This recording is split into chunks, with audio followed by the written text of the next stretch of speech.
What's up, lovers of whiskey and watchers of YouTube? I'm the Malt activist, and these are my top 5 whiskeys that I'm looking out for in 2023.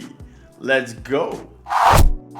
As usual, welcome to our first-time viewers. Thank you for clicking through to this video. If whiskey is your thing and you like hearing stuff about whiskey and whiskey reviews and whiskey vlogs and whiskey rants and whiskey discussions and everything in between, then this channel is the one for you. So please consider subscribing, maybe even liking, maybe sharing, maybe commenting, or you know what?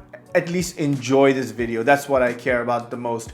Thank you also to my returning viewers. You guys are awesome. You keep this channel running 100%. And finally, my biggest thanks to my Patreon gang and my YouTube members. You guys are awesome. Without your monthly contributions, we would not be anywhere. So let's get on with the whiskeys.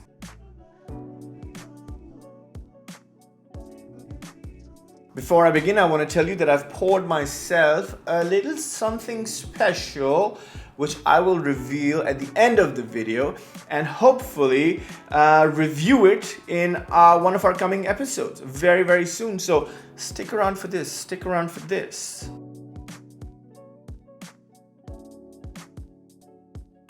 Now, over the course of 2022, I had a lot of people sort of message me, leave in comments the whiskeys that they were interested in knowing about, and if I could, review those. Some were whiskeys that they hadn't tried, some were whiskeys that they really, really liked and wanted me to try it. So, essentially what I did was, I went through a lot of the comments over the years. I made, not over the years, over the last year, and I made some notes and I said, okay, these are the whiskeys that I'm going to look out for. Some of them came up on my radar when I was just, essentially just doing some research and browsing around. And, some of them caught my eye. I was like, whoa, that sounds interesting. Let me make a mental note of that. And so then what I've done is I've taken out 5 whiskeys that I want to definitely try in 2023 and as soon as possible. And these are 5 whiskeys that I don't have immediate access to, by the way, within my market. So I'm gonna have to do a little bit of legwork and try and get them imported or whatever it is. But yeah, so these are whiskeys not necessarily very, very good or very popular, but these are certainly some that piqued my curiosity and they make me want to try them. So without further ado, let's get into that. As usual, everything is timestamped, so feel free to just scrub through the videos as and how you please. It's a free world. It's 2023, man.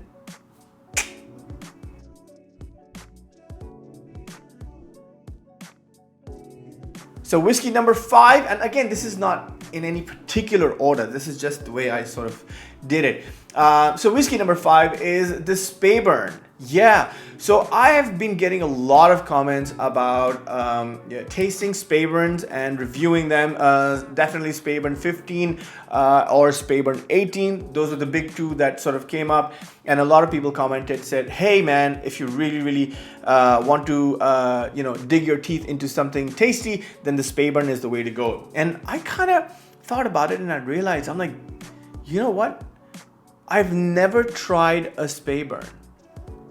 So, I mean, interesting, right? And I've tried almost every single, at least Scotch single malt whiskey that's out there, but Speyburn I haven't tried. So this year I'm going to make it a point to get my hands on a Speyburn 15 or an 18 and review it for the channel. In terms of its maturation, it seems fairly, run-of-the-mill. I say run-of-the-mill, I mean conventional. So a mix of American and Oloroso, bottled at 46% ABV and non-chill filtered, no coloring added. So, just the way we like our whiskeys at a decent strength as well. This is, of course, the Speyburn 18 that I'm talking about, which is, I'm planning on getting my hands on that. So once I do, I will definitely come back and report on the channel and tell you guys how I feel about it. But yes, so definitely Speyburn is one of the whiskeys that I'm looking out for in 2023.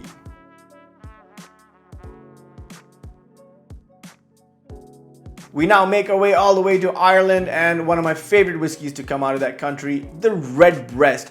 And here in particular, the Redbreast Kentucky Oak. I've been hearing a lot of good things about this whiskey. Again, it came up on my radar. There were a few blog posts, reviews that I read about it. Sort of intrigued me. I've been a fan of Redbreast ever since I had their 12-year-old cask strength many moons ago, and I was absolutely floored. I think the Redbreast 15, one of the finalists at the Oscars, is a stellar dram. So in general, I'm a huge fan of the distillery, and I'm quite interested in seeing what this Kentucky oak business is all about. I think it's a bit of a marketing ploy, but you know what, that's okay. We'll give that to them. It's not such a big deal. So what do we know about the Kentucky oak? A Redbreast Kentucky oak is bottled at 50.5% ABV. It's of course single pot still, means it's been it uses malted and unmalted barley. It's triple distilled. It's a mix of bourbon casks mixed with Oloroso casks, and then they say for a minimum of 4 months, that liquid is stored in the Taylor family farm Kentucky barrels. Air-dried Kentucky barrels, apparently. So I'm very interested in seeing what sort of flavors come out of this experiment. I'm guessing that that Kentucky barrel that is virgin oak, because they don't mention that, but I'm going to assume it's virgin oak. Otherwise, it's just another bourbon cask, isn't it? So mix of bourbon cask with Oloroso, and then put together and finished off in this Taylor family farm Kentucky oak, which I assume is virgin oak, for about 4 months. So it'll be interesting to see what sort of results come out of that. So yeah, very curious about that. Looking forward to it. I think Redbreast do a fantastic job, and you know what, I'm willing to put money on it that this is going to be a good whiskey. I really hope it's going to be a good whiskey. In fact, I'm convinced it's going to be a good whiskey.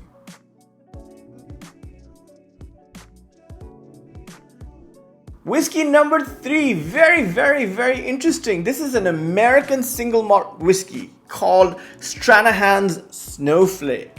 Interesting. Now, this distillery operates out of Denver, Colorado.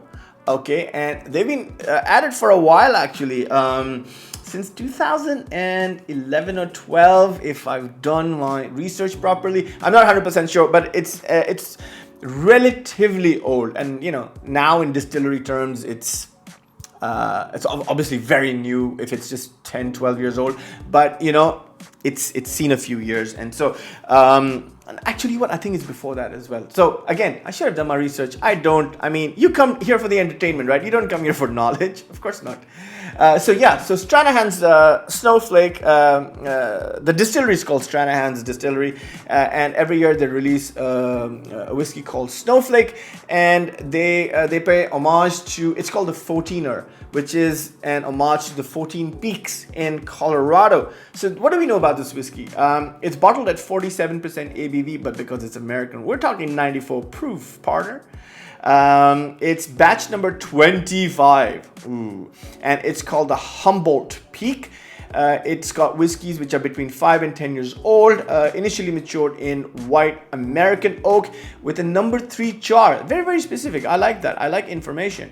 And then finished off in wine, sherry, and rum. So then a mix of wine, sherry, and rum casks go into it. So very interested in just trying this whiskey. It's definitely an anomaly.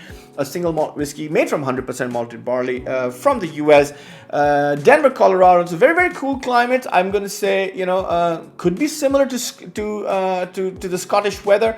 I don't know if it rains as much there, but I know it's definitely very cold in Colorado. And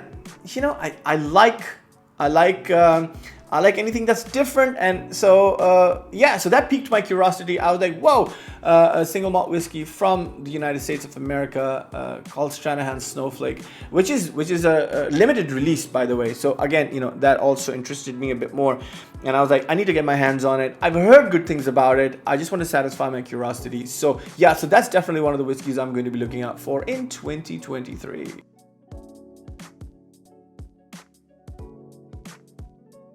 This next whiskey is something that I've been trying to get my hands on for a very long time, but for some reason it just evades me. I'm talking about the Larceny Barrel Proof, and I've lost count of the number of people who've told me I need to get my hands on the Larceny Barrel Proof. And I'm like, yeah, I will. And then for whatever reason, I'm just unable to, or something happens. This is one of the whiskeys that I really want to get my hands on. Of course, it's made at my favorite distillery, the Heaven Hill Distillery. And I believe the last batch was bottled at 63.3% ABV. They do 3 releases every year, Jan, May, and September. It's got whiskeys that are about between 6 and 8 years old. And the mash bill, I believe they keep the same mash bill throughout, is 68% corn, 20% wheat, and 12% malted barley. And they call it a wheated bourbon because this has twice the amount of wheat that you would normally put in a bourbon. So I'm really interested in high strength bourbons, and this Larceny Barrel Proof, it just looks so inviting, and I love the name Larceny, right? And I want to get my hands on it and try it because just the thought of putting down 63.3% ABV down the hatch is just sounds so good. For example, the Elijah Craig Barrel Proof, one of my absolute most favorite whiskeys in the whole world. And I'm kind of thinking that, the Larceny Barrel Proof should be kind of in the same sort of family, those good bourbon flavors served at high strength, something that I love. So yeah, looking forward to that. Definitely trying to get my hands on that in 2023.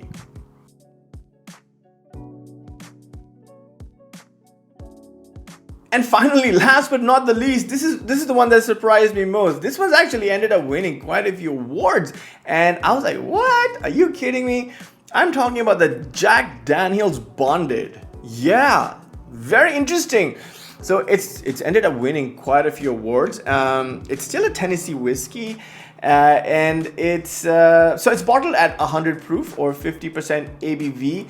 And what they've done is they've kind of used the Bottled and Bond Act of 1897 as a bit of a PR/marketing exercise to sell this, and I think it's probably their first time they've kind of released an expression like this. So what is bottled and bond? So it needs to be made at one distillery. It needs to be distilled in the same season. I'm guessing maybe within the same year, I guess.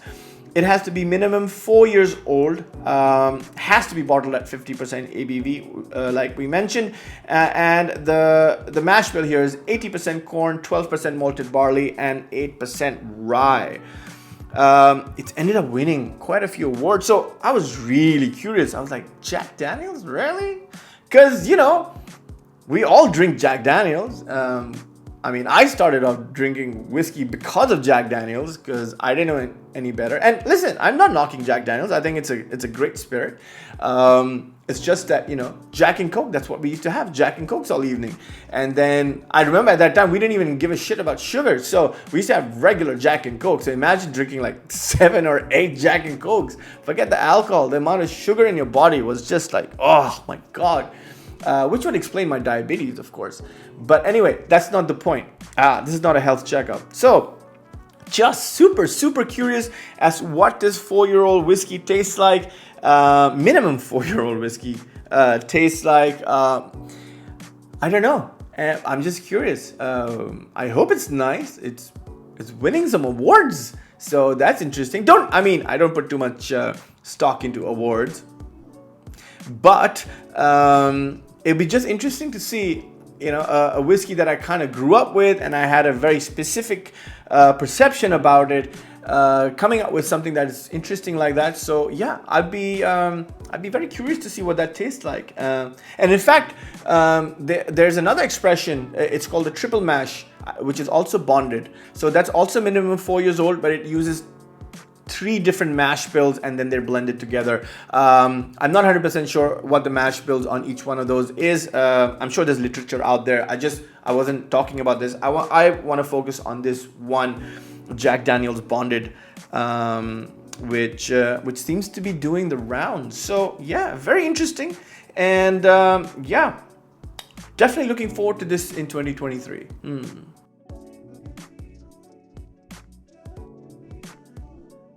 Finally, if you're still here and wondering what was in my glass, then we are talking about the Wolfburn. There you go.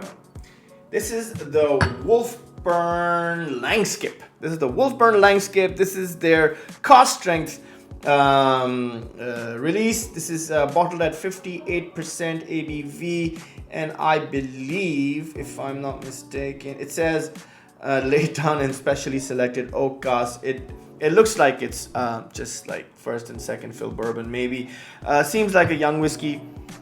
Smells like a young whiskey, but very, very tasty. I've had this before. I had it a while ago. In fact, we were doing a Wolfburn tasting with their brand ambassadors, and this one stood out for me, and they were kind enough to send me a bottle, and I said, hey, thank you for this. So yes, full disclosure, this bottle was gifted to me by the distillery. However, no strings attached at all. No strings attached. If it's shit, we'll call it out. If it's not, then we'll just be very honest about it. So I paid for the shipping, so I mean, it's not entirely free.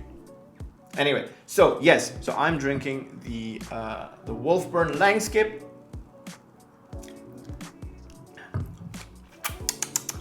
It's not perfect, but it's good. And we'll talk about it. Maybe we'll talk about it in one of our upcoming videos. Okay? Sounds good? Okay, cool, man. So awesome. So yes. So thank you for all your suggestions. They mean a lot. I'm going to look out for all these whiskeys in 2023 and hopefully do some reviews. Feel free to drop some names in the comments. Any other whiskeys that I should look out for, that I should have on my radar, and I will definitely try and get my hands on them and report back to you guys. Even if it's stuff that you haven't tried, fine. If it's stuff that you have tried and you feel that I haven't, then yeah, share the wealth, man. Share the knowledge. And yeah, that's it. That's everything from me. And I love you guys, man. I love you. I'm the Malt Activist. Until next time. Peace.